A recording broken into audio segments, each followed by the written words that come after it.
Hey guys, sorry for the lack of videos the past couple days, but got one today coming. So let's go over weed, ACB, APH, CRON, and leaf.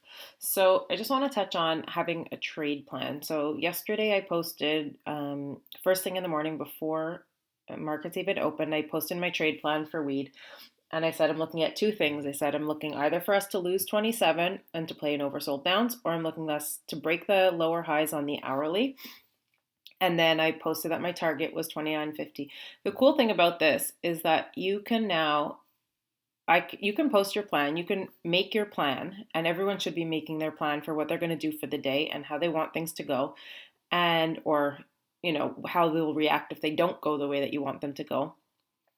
And then you can practice, even if you don't trade it, you can practice and say, okay, I made a trade plan for that for today. Did it play out? And then you can press play and you can see what happens, and it loads all the bars and you can see, okay, this one played out. And we had topped out initially right at my line. It was the exact resistance that we knew from all this support back here. We knew it was going to be resistance. We went above it and now we broke. So it's a really good practice to have your trade plan, and you could do it in either direction. You could say I'm only going to play it if it's in one direction, but just so that you know what you're expecting, and even if it's just for practice to see how it plays out, because you can keep honing your skills and see, okay, what went wrong with my plan, what went good with the plan, and you can see we're still rejecting from that downtrend line again today, but we're going to look at that on a clearer chart. So looking at the weed daily chart, we set our high yesterday at 30.12, which I pointed out in chat today actually lines up with the weekly middle Bollinger Band. So always important to keep an eye on all time frames, because that was a perfect rejection. We do have a weekly inside bar to be watching. So if we can't break those highs this week of 30.27 from last week, then we'll have a weekly inside bar on watch as well. Daily, we have a daily inside bar to be playing for tomorrow. And daily really healthy. So we had lower bear volume today compared. I was hoping for a bit more of a breakout on bull volume, but maybe we're going to need, because of that hourly chart was getting pretty overextended, we're going to kind of need that little bit of cool off time. So we might get that break tomorrow. We might get another sort of inside bar or bar similar. Could be a bull flag, but got to be patient because this is still a lower high.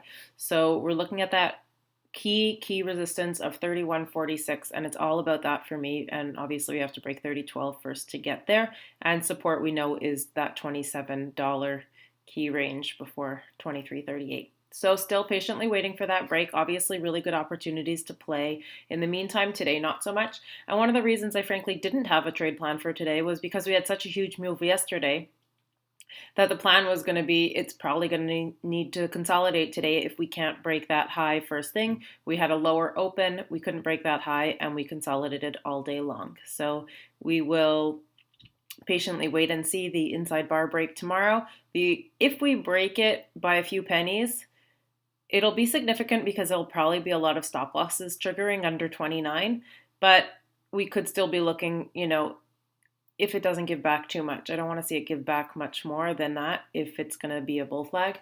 But markets were strong today. They had a nice turnaround at the end of the day too. So we'll see how that affects everything. ACB, a lot weaker. So if we'd had to hold 29 today, that same level for ACB was 8, and it did not hold it.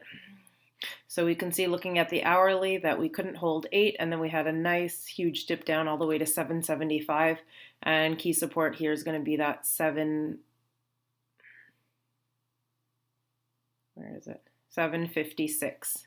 So we need to form a higher low. We have lost the middle Bollinger Band on the hourly time frame, and we are now back testing it, and so we're going to need to get back over that and see a little bit more follow through. It's also an inside bar on the daily, just not quite as pretty of one. Sorry for all my levels there.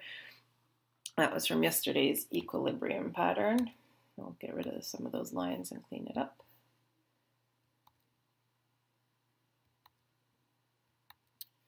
Okay, so you can see that we had a clear rejection yesterday from the middle Bollinger Band and a clear rejection again today. Inside bar needs to close over that middle Bollinger Band, because that has just been driving the price down.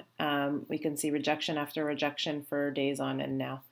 So we're going to need to get back over that. and we need a daily higher low and a higher high because it's been lower highs and lower lows now. So first up, 820. Hourly I know has an 837. There it is, 838. And then we're going to be looking up at 880 double top and 919 resistance. So getting tight, but need to hold that 675, and now we have that 756, which we need to establish a support, and we need to see some more bull volume. So again, bear volume is good, but still need that oomph to break out. APH has been a real... Can we go outside? You can go outside, sweetie. I'll be right there. I just need you to put on my shoes, not my new shoes. Okay, so bring me your shoes. We're going outside, so we're getting shoes on. APH has been a real dog lately. So I noticed yesterday that the volume just didn't match up with what was happening. So again, today we had low bear volume, but you could see yesterday we had huge bull volume and it just couldn't form anything to happen. So we don't even have an inside bar. We broke the lows today, and this chart is looking really, really ugly compared to all the other charts. You want to say hi to everyone? Hello.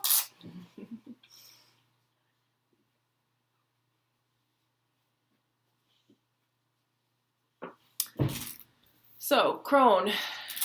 CRON had a delayed reaction, I think, to earnings.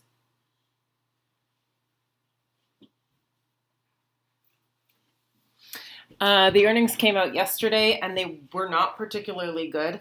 They didn't even provide very much information on their earnings report, and it really wasn't satisfying. And it seemed that the reaction was delayed. I think they had a bit of a downgrade today, and that just tanked them pre-market, and they never recovered. So we're looking here. We hit a low of 784, and another support here, 793. And trying to get back over some resistances, but not closing particularly strong, and daily time frame looking pretty weak. We're also in this area because we lost. Okay, so the Canadian chart did not lose this level of 779. The US chart, that level was 615, and it did lose it. We hit a low of 610. So slight differences in the chart, and always good to be watching both to see, because you couldn't get stopped out on one and then realize that it never lost it on the Canadian. So always good to watch the master chart, which is Canadian but increasing bear volume. And if we do lose that low 779, we're entering an area with a lack of support all the way down to 663. So things not looking so great for CRON, and we'll see tomorrow if it can get its hourly oversold bounce underway. Going to need some help from the sector, but we can see the hourly RSI hit under 20. So we'll see if a little bit of sector strength can help that out a little bit. Leaf, on the other hand, is doing what we had kind of hoped the rest of the sector would do, which is had really healthy daily consolidation, if the chart will ever load. TradingView doesn't like Leaf. Okay. Really healthy daily consolidation. So we had our huge run up like we had on the other names. They ran even harder than the other names did. They were still going when the other names were consolidating. And then instead of going lower and making, these sort of ranges that were just drifting, they had healthy consolidation and then a breakout. So we can see that the next breakout happened on the break of 2019. And when we broke it this day, we've had really nice follow through ever since. All bull volume. You can see that the red days are an incredibly low volume. So there's tons of bull volume backing this move. We have the upper Bollinger Band, and then next resistance is going to be 2250 and topping out at 2228 today. So closing right at the high of the day, really strong 2250. And after that, we enter an area with not very much resistance. So looking up at I'll go with this one first, 24.25 and 25.40 after. So Leaf bulls looking very strong, and you can see that their weekly, which was in an equilibrium, has broken bullish. So if the other names can follow, then we can see some nice bull breaks soon, but we know that every chart is now running away from each other and they are not acting the same anymore. So if my weekly will load, then you will get to see this nice high, low, lower high, higher low, lower high, boom. And if we get over this level here, then it will be a full convincing bull break on the weekly for me. So that 20, whatever that level is that I just said before.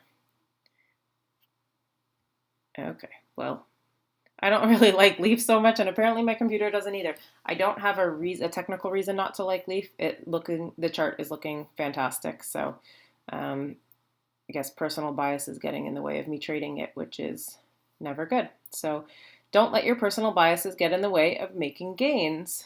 And my computer is not cooperating with me today, so I'm going to close it out there, and we will see if we can break those inside bars tomorrow. Bullish or bearish. We'll see how the market is going and what we can find. See you guys in the chat. Bye.